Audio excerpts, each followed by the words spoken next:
Not a matter of if, but when crisis will rock your world. I'm Roshini Rajkumar, crisis strategist, licensed attorney, and host of The Crisis Files. In each case file, we cover cutting-edge topics. Did you know women's sports are growing 4.5 times faster than men's sports? Yet no surprise, they get a fraction of the media coverage and investment. April Ehrman is president of LOVB Minnesota, one franchise in the new US Pro Volleyball League. April is here for the case file I call Hello, Love. April, we've seen such excitement over volleyball, yet the state of women's sports always seems to linger around crisis. Absolutely. I mean, the difference between men's and women's is always a topic of conversation. The exciting part is that women's sports right now is just skyrocketing, from valuations to performance to brand deals to sponsorships.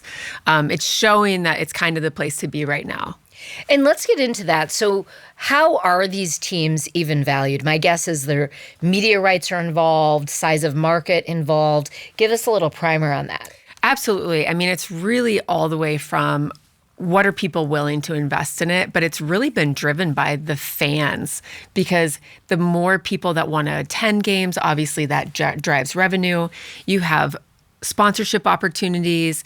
What we're finding is businesses are seeing that by investing in women's sports, their ROI is actually larger than in men's sports, because typically the women tend to be the buyers, and they're also the consumers of what they see. Yeah, and there is also a lot of youth sport activity for girls and boys. And my guess is it really trickles down to that when families are seeing women's sports on television or covered or ads or big billboards. Little girls are also getting excited about that. Moms and dads are wanting to support that kind of activity. Absolutely. And I think what the women's sports industry is doing really well, and not to say that men's are, and I'm a huge consumer of sport, whether it's men or women, I love sport in general. So there's a place for both.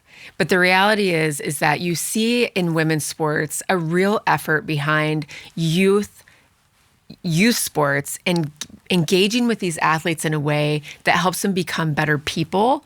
It's more total athlete driven, not just about the product. So it's not just about being the very best athlete when they're in their youth, and Love does this really well. They have a youth to pro model. So it's really driven on how do we help these athletes become who they want to become? How do they emulate what they're seeing? And that doesn't mean you're going to be a professional athlete. You might be, but maybe it's you want to run a professional volleyball team, or maybe you want to run a business, or maybe you just want to be successful and know how to interact with the world or with society. And I think that is helping people get on board with this. I want to watch women's sports. I want to see who they are. You also have these women who go and have babies and then they come back and play. And so we all emulate that. We all want to do that and be able to do the things that we love, but also be a mom or also be a sister or a daughter or whatever. So the visuals are very aspirational too. Absolutely. And doable. Like you can actually do that, and we're seeing women do that. All right, let's talk about Love. How many teams? How much is it going to grow? We at the Crisis Files are excited to be on the front end of this with you. Yes. So today for season 2, there were 6 teams, and it's in their second season. And we're launching Minnesota in season 3, and there will be 10 teams that are launching in season 3. So we're really excited about that. The expansion, adding 4 teams to a league in a 3rd season, is quite instrumental. And it's really strategic. They looked at the markets that we should be in from a volleyball perspective. Minnesota is one of the top 4 in the nation for volleyball sort of fandom. And they look at the entire youth program, how much participation there is, and then they go into the high school and then college. And we have some of the best volleyball athletes in the world come from Minnesota, as well as just the largest participation. That's pretty impressive. Yeah. So season 3 will be 2027? Yes, we launch in December of actually 2026. Okay, excellent. And what kind of players are you looking for? Do you already have some identified? Yes, all of our players are actually contracted. We haven't announced them because some are coming from Europe, some are in market and other contracts. So you can't give us a little sneak peek here? Well, I can tell you we will have quite a few former Gophers that will be on Minnesota our Gophers, some former Minnesota Gophers on this Love Minnesota team. Yes, and we're excited about that because people love volleyball here and they want to watch the people who are successful in it. So we'll be launching those probably late June will be our big announcements on who our team is. Oh, well, that should tie right into when this episode drops. So I'm very excited for all of you. Okay, so one really fun fact that you've taught me, 46 billion minutes of women's sports were consumed in 2025. And for 2026, it's projected that global revenue will be $3 billion. Give us some perspective on that. What kind of growth is that? Oh, it's unbelievable. I mean, and nobody really I should say nobody. I'm sure some people anticipated it. You probably did. Yeah. I mean, we see what's happening. The Valkyries just got valued at $1 billion. So the first women's sporting team to be valuated at that rate. And if you look at what they've done and what others are trying to emulate, it's about the structure you create. It's about creating fandom where people want to come want to come watch, but also people see it as an investment opportunity. And when you look at these businesses and you say, why do I want to invest in women's sports? The ROI, like I mentioned, is so high because the consumers of this sport are wanting to engage with this sport. Not just volleyball, it's really any women's sport. Every single sport out there is seeing this increase. And we're doing, national broadcast deals that nobody would have anticipated. Love this last season. We had a match of the week on USA Network every Wednesday night at 7 p.m. And we were so excited about that. USA Network has come back and said we've exceeded their expectation by 134% in viewership. Wow. They had no idea. And so now everybody's trying to get on board and wants to be a part of it. Well, so recently, ESPN broadcaster Holly Rowe made news. She's also a past guest on the Crisis Files by saying she's going to put her money where her mouth is, and she is an investor in the San Francisco team for Love. Correct. What kind of lift does something like a name like Holly Rowe throw into this mix for you? It just shows that people are careful with their money. And when they choose to invest in something, it's something that they believe in. You know that there's a reason they've done that. And San Francisco has built a really amazing ownership group with a lot of professional athletes, given those opportunities. And that's what we're building here in Minnesota too. So we'll have some ownership announcements coming as well. And you'll see some names in there. And the reason why those people decide to do that is the same reason.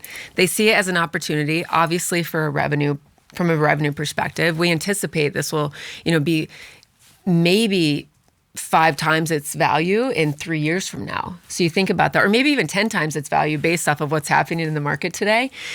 So they're deciding to do that, and that comes with brand equity. There's a reason why they're doing it. They're not just doing it to, just for fun. They care about their money and they want to put it in the female sport area because they see that as there's so much growth there. So valuations for women's teams are now consistently $200 million to $500 million. Again, give us some perspective on what that even means. What were they 5-10 years ago, if we even had these teams at that point? Yeah, I mean, you can find any franchise investment level between $20 million and $250 million now, where your entry-level teams are going to be that lower amount, and then you get some that have been around for a little bit longer. But because of valuations like the Valkyries of being at $1 billion, that raises all of our equity, and our valuations continue to increase because of all of the things that we just talked about. Businesses are seeing it as an opportunity to increase their brand awareness, and they're seeing that it's actually having that ROI. And then fans want to be there when you sell out crowds and you have to have more matches or more games because more people want to see it. All of that has an impact on the valuation of a company, and investors are excited about it. People are calling us to say, how can I be a part of this ownership group? And we're trying to be really strategic to say we want strategic investors because we want it to be successful in Minnesota. All right, so maybe there's a crisis filer out there from Minnesota or anywhere in the country that's watching this, listening to this, and they're saying, hey, I want to get in on this volleyball action. What kind of money are we talking about that you're looking for, both for the Minnesota team that you're specifically the president of and raising funds, but other teams that are in existence and then even new teams that are coming? Yeah, I'd say anyone interested it kind of depends on where they're interested and what they're interested in getting. And you can get some levels depending, I don't want to speak for other organizations, but I think you can invest anywhere from $250,000 to you can choose to do $20 million, right? And pull a group of people together. But it's kind of depending on how much you want to invest and how much you want to get out. Obviously, the more you put in, the more you get out. And there's opportunity all across the board with that. For Minnesota, we're looking for people who want to be strategic, who want to be involved. We want people who care about the product and care about what our outcomes are and want to be maybe not involved in the everyday, but want to know what's happening. So when we talk about the ROI, the return on investment, how do the investors get their money? I mean, do we think of it like a stock? A little bit. I mean, really with professional sports, you're not looking for like short-term cash back. That's not going to happen. So you're looking at 5 to 6 years down the road. You're making an investment on what's to come. And it becomes part of your lifestyle too if you're an investor, right? That's exactly right. Yep. You come to matches, you're part of the entire organization. And investors oftentimes will connect the team or the owners of the team with other businesses that want to be involved. And so that's why we talk about strategic partnerships. It's really a long-term play, and it's fun.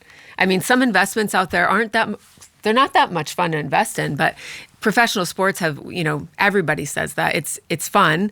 And especially when you're in on this inaugural part. And that's where right now it's a great time to be involved with women's volleyball. Great value. Absolutely. Great value. This same value is not going to be here in, 2 years from now. It's going to cost a lot more to get involved. Right. So are you finding that when you go around and you're trying to raise money, is there good reception? Are there people saying, oh, another sports team? In some markets that can be saturated. Not one person has said, oh no, another sports team. I mean, we have the best women's sports, I think, in the United States. Meet Minneapolis has actually claimed and did a study, said Minnesota actually has the best women professional sports network. And that's because of the involvement. It's also the number of teams, the success of those teams. I mean, everyone wants in. It's just a matter of how they want in. Do they want their business to be involved? Do they want to be involved individually? We have not had any negative response. People are excited and ready to support whatever we bring to the market. Let's talk optics for a minute, April. So children are very influenced by high-profile figures, especially sports figures. Mm-hmm. And what's exciting for me as someone who lived grade school and high school where all sports were not available in school for girls and young women. And now pretty much everything is. Hockey to rugby to lacrosse, all of that is available. And girls and boys are seeing young women and women athletes. How does that play into what you're doing as you market this team and as Love across the U.S. markets itself? Absolutely. I mean, I have to say, when I grew up playing sports, it was kind of my identity through all my life. I played multiple sports. Volleyball, basketball, and track were my main ones. And I didn't have a lot of people around me trying to encourage me for the things I needed to do to get better or to think of myself holistically of what I was developing. The opportunities for these athletes now are amazing. And so when you think about what we're able to do at a youth level from a holistic perspective and how do we create opportunities for these athletes to look towards what they want to do and who they want to be, there's so many people they can look up to. And what I'm finding is these athletes want to be involved, these professional athletes want to be involved in that journey for these youth. I mean, you see it all over, not just women, but with Love, we specifically have this youth to pro model. So today we have 2 youth volleyball clubs that actually are owned by Love. They're Love clubs. They're here in Minnesota. It's Kokoro and M1. And we get to work directly with them. Our pro athletes will practice alongside of those athletes. They get to be involved in the process and they actually get to see what happens. And what I love is that these pro athletes come in, they love, not to use that word too much, but they love to be involved. They love to interact with those athletes. After every single match they sign, they stand on the court and they do autographs, they talk to kids. They know that that's a part of who we are, and it'll always be who we are foundationally. And it's such a positive energy you're putting out into the community. Yes. And fans are going to just eat that up, I'm sure. Absolutely. Yeah, we have no doubt about that. Minnesota fans are amazing, and they want to support anything we do to help bring more attention to the state and success too. I mean, they're really, really supportive community. For crisis filers who are all over the country, what are some of the other teams and what are you excited about with your sister franchise teams? Yeah, absolutely. We have Salt Lake City, we have Atlanta, Madison, Wisconsin, Omaha, Nebraska, Houston, Texas, and Austin, Texas. And then our expansion teams starting next year are San Francisco, LA, us, and there's a fourth one that I can't announce, but they'll be announcing that very soon. All right. Maybe by the time this episode drops, we will be able to reveal it. Well, that is exciting. It's really neat to just hear about this ground level, and it's a lot of work, I know, on your part. I mean, fundraising is not fun, but that's what you're doing for hopefully what will be just a very successful team, a very successful league. So thanks for taking us on the inside. Yes. Thanks for having me. Absolutely. Check out more about the league at LOVB.com. Today's case file is powered by Closet Therapy. Does getting dressed in the morning feel like a mini crisis? Closet Therapy is exactly what you need. Stylist Zoe Stern helps you simplify your wardrobe and feel confident. No pressure, no trends. Clients access a private platform that turns their closet into a virtual space with outfit ideas and ongoing support. View all the ways to wear what you already own. Shopping recommendations and in-person styling are also available. Visit myclosettherapy.com to learn more. Rate, review, and subscribe to The Crisis Files on your platform of choice. Follow us on YouTube and Instagram at The Crisis Files. Visit thecrisisfiles.com for all 4 seasons of the show. I'm Roshini Rajkumar. Join me next time on The Crisis Files.